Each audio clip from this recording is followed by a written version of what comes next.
নমস্কার বন্ধুরা, আমি বর্তিকা। তোমরা দেখছো বর্তিকার রান্নাঘর।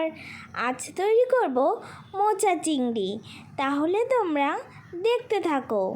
উপকরণে রয়েছে মোচা, টুকরো করে কেটে রাখা আলু, টমেটো কুচি, আদা কুচি, লবণ, সর্ষের তেল, হলুদ, জিরে গুঁড়ো, ধনে গুঁড়ো, চিংড়ি মাছ, কাঁচা লঙ্কা, চিনি, গোটা জিরে, তেজপাতা, শুকনো লঙ্কা আর কর্নফ্লাওয়ার। মোচা কুচি করে কেটে নিয়েছি, এবার সিদ্ধ করে নেব। লবণ হলুদ দিয়ে 15 মিনিট সিদ্ধ করে জল ঝরিয়ে নেব। মিক্সিতে কাঁচা লঙ্কা, আদা, টমেটো ভালো করে পেস্ট করে নিলাম।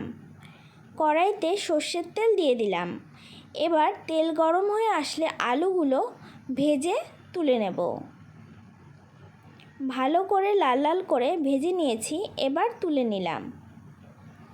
ওই তেলেই চিংড়ি মাছগুলো দিয়ে দিলাম। চিংড়ি মাছগুলো খুব ভালো করে ভেজে নিয়েছি, এবার তুলে নিলাম। তেজপাতা, শুকনো লঙ্কা, গোটা জিরে ফোড়নে দিয়ে আগে থেকে বেটে রাখা মশলাটা দিয়ে দিলাম। হলুদ, ধনে গুঁড়ো দিয়ে দিলাম হাফ চামচ। ভালো করে মিশিয়ে নিয়ে মশলার কাঁচা গন্ধ চলে গিয়েছে, তখন ভেজে রাখা আলুগুলো দিয়ে দিলাম। ভালো করে কষিয়ে নেব মশলার সাথে। মশলা থেকে তেল ছেড়ে গিয়েছে, দিয়ে দিলাম সেদ্ধ করা মোচা। ভালো করে মিশিয়ে নিয়ে ভেজে রাখা চিংড়ি মাছগুলো দিয়ে দিলাম। ঢাকা দিয়ে রাখবো 10 মিনিটের জন্য।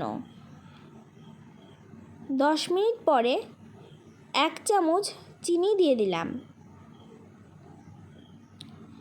সামান্য জলে কর্নফ্লাওয়ার গুলে দিয়ে দিলাম। ভালো করে মিশিয়ে নিচ্ছি। হাফ চামচ জিরে গুঁড়ো দিয়ে নামিয়ে নিলেই তৈরি হয়ে যাবে মোচা চিংড়ি। বন্ধুরা, কেমন লাগলো আমার এই রেসিপিটি তোমাদের অবশ্যই জানিও। ভালো লাগলে লাইক, কমেন্ট, শেয়ার এবং আমার চ্যানেলটিকে সাবস্ক্রাইব করে দিতে ভুলো না। আজকের মতো টাটা।